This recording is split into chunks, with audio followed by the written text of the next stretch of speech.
Hello every one. நாம் இந்த வீடியோவில் வந்து ரியாக்ட் எப்படி இன்ஸ்டால் பண்ணுறதுன்றதை பார்க்கலாம். ஒரு ரியாக்டை வந்து உங்களுடைய லேப்டாப்பில் இன்ஸ்டால் பண்ணுன்னா ஒரு 3 விஷயங்கள் இருக்கணும்.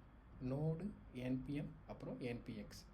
நீங்கள் நோடு இன்ஸ்டால் பண்ணும்பொழுது என்பிஎம் ஆட்டோமேட்டிக்காக வந்துடும். அதனால் இதுக்கு வந்து செப்பரேட் ஸ்டெப் கிடையாது. என்பிஎம் இன்ஸ்டால் பண்ணதுக்கப்புறமா நீங்கள் இந்த கமெண்ட் மூலமாக நீங்கள் வந்து என்பிஎக்ஸ் இன்ஸ்டால் பண்ணிக்கலாம்.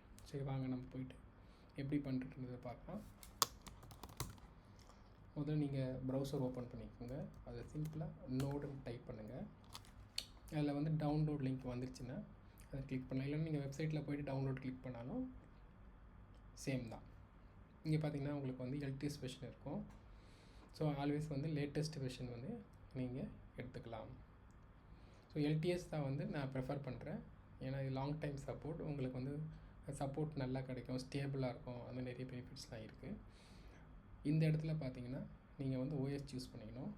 நீங்கள் விண்டோஸ் இல்லைனா மேக் ஓஎஸ் இல்லை லினக்ஸ் எதுவும் சூஸ் பண்ணிக்கலாம். பட் என்னோட கேஸில் பார்த்தீங்கன்னா மேக் ஓஎஸ் தான். ஸோ அதை நான் கிளிக் பண்ணிக்கிட்டிங்கன்னா உங்களுக்கு வந்து அதோட ரிலேட்டட் திங்ஸ் வந்து டவுன்லோட் ஆகிடும். ஸோ இதை நான் ஆல்ரெடி வந்து டவுன்லோட் பண்ணி இன்ஸ்டால் பண்ணிட்டேன். ஸோ நீங்கள் வந்து உங்கள் சிஸ்டத்துக்கு நீங்கள் வந்து இன்ஸ்டால் பண்ணுவோம். அது ஒன்றும் இல்லை, ஒரு ப்ராம்ப்ட் ஓப்பன் ஆகும். நெக்ஸ்ட்டு கிளிக் பண்ணிட்டீங்கன்னா ஓப்பன் ஆகும். அது முடிஞ்சதுக்கப்புறமா நீங்கள் இன்ஸ்டால் ஆகிடுச்சு ப்ராப்பராக செக் பண்ணுறதுக்கு நோட் -v கமெண்ட் கொடுக்கணும். நீங்கள் வெர்ஷன் நீங்கள் வர்றதுனால நோடு வந்து ப்ராப்பராக இன்ஸ்டால் ஆகிடுச்சு. நெக்ஸ்ட்டு பார்த்தீங்கன்னா என்பிஎம்மை நீங்கள் செக் பண்ணணும். -v. ஸோ அதோட வெர்ஷனும் வந்துடுச்சு. இப்போ அடுத்து பார்த்தீங்கன்னா என்பிஎக்ஸ் நான் ஏற்கனவே இன்ஸ்டால் பண்ணிட்டேன், இருந்தாலும் பண்ணி காட்டுறேன். ஸோ அதுக்கு என்ன கமெண்ட்னா npm install போட்டுட்டு -g குளோபல். இப்போ வந்து நீங்கள் -g போடலன்னா இந்த என்பிஎக்ஸ் வந்து அந்த பர்டிகுலர் ஃபோல்டரில் மட்டும்தான் ரன் ஆகும். வெளியில் போனீங்கன்னா ரன் ஆகாது. பட் -g போட்டுட்டு நீங்கள் என்பிஎக்ஸ் கொடுத்தீங்கன்னா குளோபல், அது எந்த டேரக்டில் போய்ட்டு நீங்கள் என்பிஎக்ஸ் கமெண்ட் ரன் பண்ணாலும் அது உங்களுக்கு எக்ஸிக்யூட் பண்ண முடியும். சரிங்களா? இப்போ இதில் எரர்ஸ்லாம் வரும், அதில் இக்னோர் பண்ணிவிடுங்க. ஃபஸ்ட் டைம் இன்ஸ்டால் பண்ணும்போது இது மாதிரிலாம் எரர் வராது. ஸோ வந்து நமக்கு இந்த பேசிக் செட்டப் வந்து ரெடி ஆகிடுச்சு. அது முடிஞ்சதுக்கப்புறமா ஒரு பேசிக் இன்ட்ரொடக்ஷன் பார்ப்போமே. ஸோ எதுக்கு நோடு இன்ஸ்டால் பண்ணுறோம்? நோடுன்றது வந்து பார்த்திங்கன்னா ஒரு open source and crack platform. எதுக்குன்னா ஒரு ஜாவா ஸ்கிரிப்டை வந்து நீங்கள் ரன் பண்ணுறதுக்கு வேண்டிய ஒரு பிளாட்ஃபார்ம். அது எதில் எழுதியிருக்காங்கன்னா V8 இன்ஜினில் ரன் பண்ணியிருக்காங்க. எல்லாருக்குமே தெரியும் ஜாவா ஸ்கிரிப்ட் வந்து ப்ரௌசரில் மட்டும்தான் ரன் ஆகும்னு.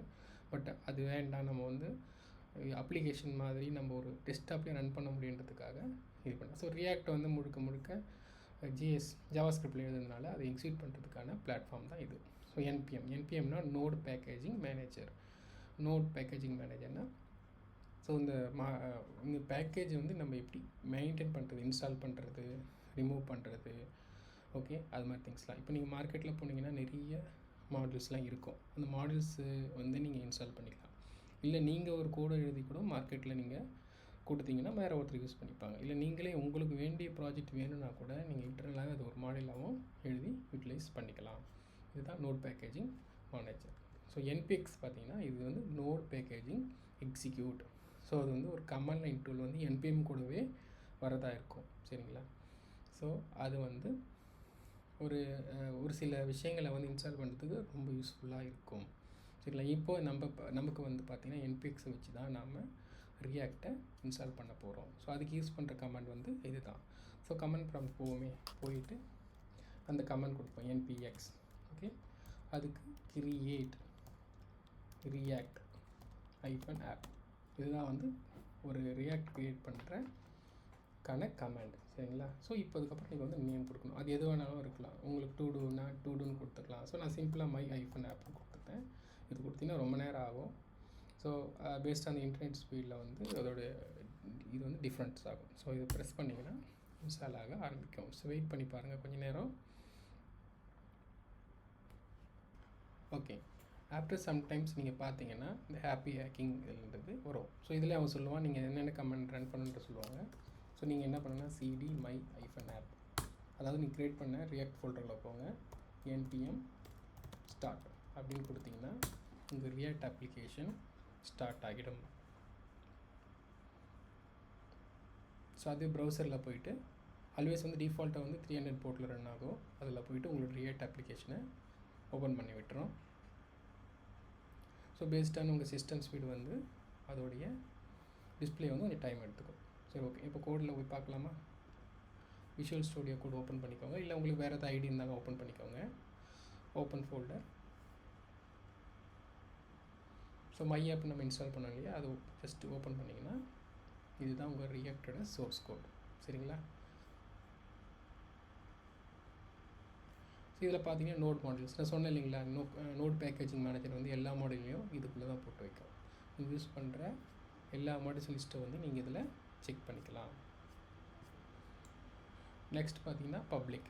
ஸோ பப்ளிக்னால் எதுலாம் இப்போ ஒரு லோகோலாம் பார்த்தீங்க இல்லையா, அந்த மாதிரி ஃபைல்ஸு HTML ஃபைல்ஸ் அதெல்லாம் வந்து இதுக்குள்ளே இருக்கும். இது பப்ளிக்லி அக்சசபிள். எஸ்ஆர்சி இதுதான் உங்களுடைய முக்கியமான ஏரியா. இதுக்குள்ளே இருக்கிற கோடை தான் நம்ம அப்டேட் பண்ணுவோம். ஸோ இப்போ நான் எது முக்கியமான கோடுன்னு சொல்கிறேன். So app.js. ஸோ இதில் பார்த்தீங்கன்னா லேர்ன் ரியாக்ட் இந்த வார்த்தை தான் இந்த ப்ரௌசரில் இந்த லொக்கேஷனில் வருது. ஸோ இப்போ நீங்கள் ஏதாவது எடிட் பண்ணணும் அப்படின்னு நினச்சிங்கன்னா இந்த பார்ட்டை எடிட் பண்ணிக்கலாம். ஸோ நான் என்ன பண்ணுறேன்னா தேவையில்லாத பார்ட்லாம் ரிமூவ் பண்ணிவிட்டு this is my first react project அப்படின்னு கொடுத்து நீங்கள் ஒன்றும் பண்ண வேண்டாம், ஜஸ்ட்டு சேவ் பண்ணால் போதும். சேவ் பண்ணோடனே ஆட்டோமேட்டிக்காக பார்த்தீங்கன்னா அந்த பேஜ் வந்து ரீஃப்ரெஷ் ஆகிடும். ஸோ நீங்கள் வந்து முதல்ல ஒரு ரியாக்ட் ப்ராஜெக்டை வந்து டவுன்லோட் பண்ணிவிட்டு மினிமலாக அப்டேட் பண்ணிவிட்டு அப் பண்ணிவிட்டு ரன்னும் பண்ணிட்டீங்க. நம்ம ரியாக்டோட மற்ற லேர்னிங்ஸ்லாம் வந்து நம்ம வந்து அப்கமிங் வீடியோஸில் பார்க்கலாம். அது வரைக்கும் பாய்.